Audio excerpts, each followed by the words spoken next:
नमस्कार, पोलीस माझा न्यूज मध्ये आपलं स्वागत। आपण गेले कित्येक दिवस एआय ट्रेडिंग जे आहे ऑनलाईन ऍप द्वारे मोठ्या प्रमाणात गुंतवणूक करून फसवणूक केल्याचं प्रकरण पोलीस माझा न्यूज वर पाहतोय।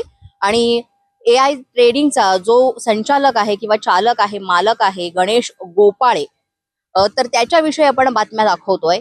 एकूणच गणेश गोपाळे यांनी अक्षरशः ऍप क्रिएट केलं आणि त्या ऍप मध्ये कशा पद्धतीने स्टेप बाय स्टेप आपण त्यामध्ये सामील होऊ शकतो, सहभागी झाल्यानंतर आपण त्यामध्ये ऑनलाईन कसं इन्व्हेस्ट करू शकतो आणि त्यानंतर तुम्हाला त्याचे रिटर्न्स दुप्पट किंवा जास्त कसं मिळू शकतात याचं सगळं पूर्णपणे म्हणूया आपण हे सांगितल्याप्रमाणे इथे जे आहे स्क्रीनवर तशा पद्धतीने ही सगळी सिस्टम क्रिएट केली आणि मोठ्या प्रमाणात लाखो रुपयांचा गंडा घालण्यात आलेला आहे। आणि सर्वसामान्य माणसं, शेतकरी यामध्ये अक्षरशः कोलमडून पडलेली आहेत। कारण कुणी व्याजाने पैसे घेऊन, कुणी आपलं घरदार विकून किंवा इतर कोणाकडनं व्याजाने पैसे घेऊन यामध्ये इन्व्हेस्ट केलेले आहेत।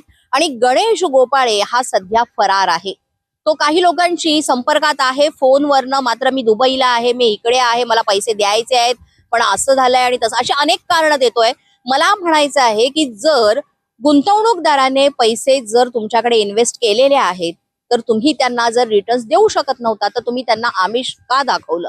आणि आता तो सर्रासपणे आम्हाला पैसे द्यायचे आहेत पण पैसे नाहीत असं तो म्हणतो। मग लोकांचे जे लाखो कोट्यावधी रुपये घेतलेले आहेत त्याचं काय झालं? त्याने कुठे प्रॉपर्टी खरेदी केली आहे का? कुठे घरदार म्हणा, फार्म हाऊस म्हणा, गाड्या म्हणा किंवा एकूणच कुठे म्हणूया इतर ज्या गोष्टी आहेत, सुखसुविधा आहेत, त्यांमध्ये हा सगळा पैसा त्याने इन्व्हेस्ट केला का किंवा त्याने तो वापरलाय का? हे अनेक प्रश्न आता उपस्थित होत आहेत।